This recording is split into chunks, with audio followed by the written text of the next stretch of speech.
10 years ago plus 2 days, the 7th episode of Star Wars Rebels Season 1 aired on Disney XD. The episode is called Out of Darkness. So let's just jump right on into the episode. Opens with Hera, Sabine, and Ezra in the Phantom, and they're being pursued by TIE fighters. They've been getting intel from a contact known as Fulcrum, and apparently Fulcrum underestimated the Empire's strength in whatever their target was.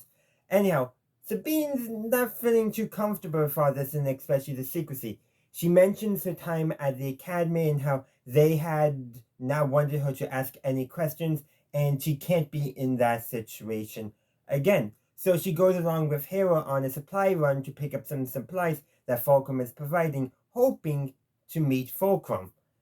Anyhow, Fulcrum is not there. Instead, it's on an abandoned Clone Wars military base, and there's a bunch of ravenous creatures that don't like the sunlight, but light from like a flashlight or something, though it doesn't hurt them. But initially, they are scared of it until they realize it doesn't actually hurt them like the sunlight does. Probably the UV light in the sun is my guess.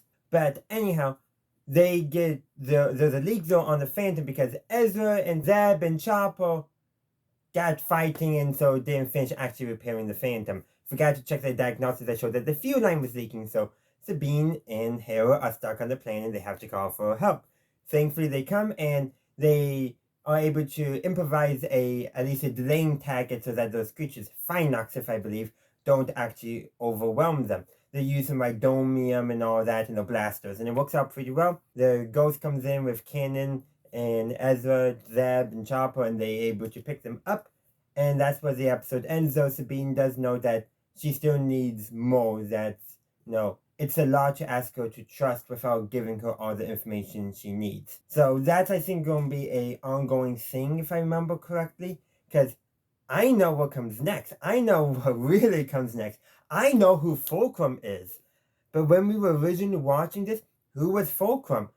We didn't know. The possibility was that Fulcrum could have been an Imperial agent messing with rebels to, get them killed off. That was a possibility, as I recall, way back when Star Wars Rebels was initially on the air. Granted, what we know now, with everything that has happened with Star Wars Rebels and since then, the fact is, Sabine is asking who Fulcrum is, wants to know who Fulcrum is, and Sabine does actually learn who Fulcrum is, and do I want to spoil it? It's a 10-year-old show, but spoilers.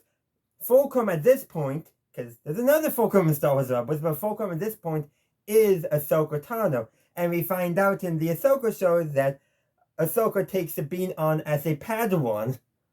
So, this is literally the episode showing when they first communicate, because there is a communication between Hera and Fulcrum.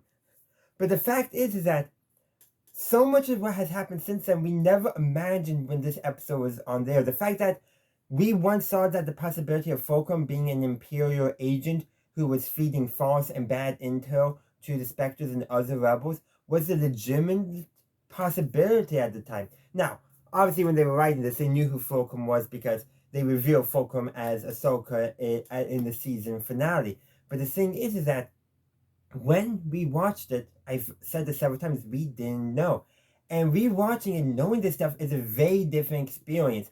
I know these expectations, so I'm not consuming these stories the same way I did last time. I'm picking up on stuff I hadn't noticed before, but I'm also, because of that, appreciating some of the groundwork that they laid in ways that I hadn't before. Like, obviously, the Fulcrum thing was going to be a major part, but Fort Anaxis, the old Clone Wars base, that appears on later with one of the Ezra storylines, and also canon as well. But still, that shows up. It also shows up in season 7 of Star Wars: The Clone Wars. Well, we had originally seen it with the unfinished Bad Batch arc episodes, but then when they finished it, we got to actually see it during the Clone Wars. And so some of the stuff, it's neat and all, but it's even more neat seeing how they took stuff from the Clone Wars and then stuff that they never thought they were going to be shown off in the Clone Wars, then they were actually able to in the Clone Wars. And I think that's partially because of the success of Star Wars Rebels. But still, this is just a good, fun episode, really. Well, maybe fun's not the word, a good word for it, but it's definitely very good. It advances. It gives us more insight into characters, especially Sabine. Most of the previous episodes have been more Ezra focused, which makes sense. He's the first character we're really introduced to. So it makes sense that we would get more character development for him. We got a little bit about Zeb. We learned a little more about Kanan. But still, Hera and Sabine at this point are the two characters, along with Chopper, that we probably know the least about, at least their backstory. And actually, we don't learn about Hera's backstory, if I remember correctly, besides how it connected with Chopper's backstory, which is not much. Though we do eventually learn more about Hera's backstory in Star Wars The Bad Batch. But the thing is, this is really the first true Sabine episode. Way back in the episode, the third episode, the second one aired because episodes 1 and 2 were the two-part television movie that aired as one episode. But Droids in Distress, we get the line that Sabine was once at the Imperial Academy.